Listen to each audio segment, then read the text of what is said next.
For week 10 of my final major project, I was finally able to move on to the mastering process. So I watched the next video in the series from the band guide that showed how to mix and master.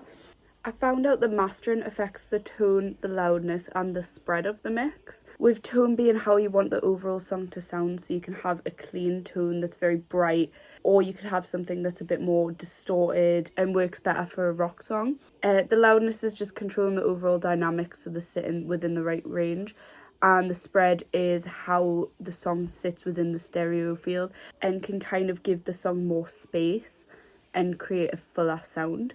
I used the Master Assistant on Logic because I thought it would help kind of give me a base of what I should be doing, where I could tweak it in certain ways but still make sure that it sounded the way I wanted it to, because I didn't have any experience prior to this for mastering.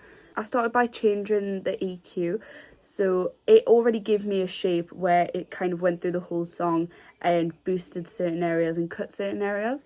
I saw that it boosted the bass quite a lot, which affected the bass and the kick drum, and I quite liked what it did with that because I felt like it really made the drums a lot punchier. And it also cut out a lot of the mid frequencies because I felt like it kind of did clog up the mix a bit because there was so many instruments playing mid frequencies, and it also slightly boosted the higher ends. The thing I changed for the EQ was kind of boosting the mid to high range, just because that was where the lead guitar sat in the mix, and I felt like it was kind of dulled down a bit by the EQ and I wanted to boost that slightly. So I turned it all the way up so I could pinpoint where the guitar sat and slowly brought it down to reach the level that I wanted it to. There was also an excite button, which is used to kind of saturate the song, and specifically in the higher mid range. I tried turning it on, but then I found that it kind of distorted the mix and made it sound unclear, so I chose to keep this off for the song. The next step was focusing on the loudness of the mix. So I discovered something new called LUFS, which stands for Loudness Units Full Scale. And this is kind of how people hear the mix overall. So where you've got decibels, which is just the volume, the loudness kind of shows what you hear when you've got things like EQ in, and how that kind of affects the way people hear the volume of the mix. So by turning the dynamic style up, you could kind of create a louder sound or dull it down a bit more. The video suggested that the LUFS should sit in the range of about 10 to 12, and I found that by increasing it to about plus 0.6 on the dynamic style, that gave me the range that I was after.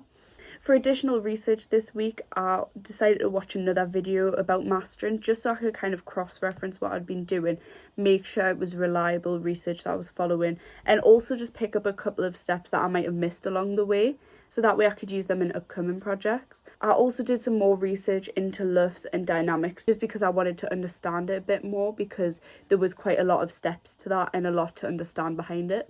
And I felt like if I understood it more, I would know how to control it better in the future, because I would know what I was listening out for. When it comes to my action plan, I am happy that I'm on track. I've only got the last steps of the mastering process, so it's not going to be much left to do next week. And I'm confident that I'll be able to finish in time. On my action plan, it said continue mastering, which I've done. And it also says continue research, which I have done as well.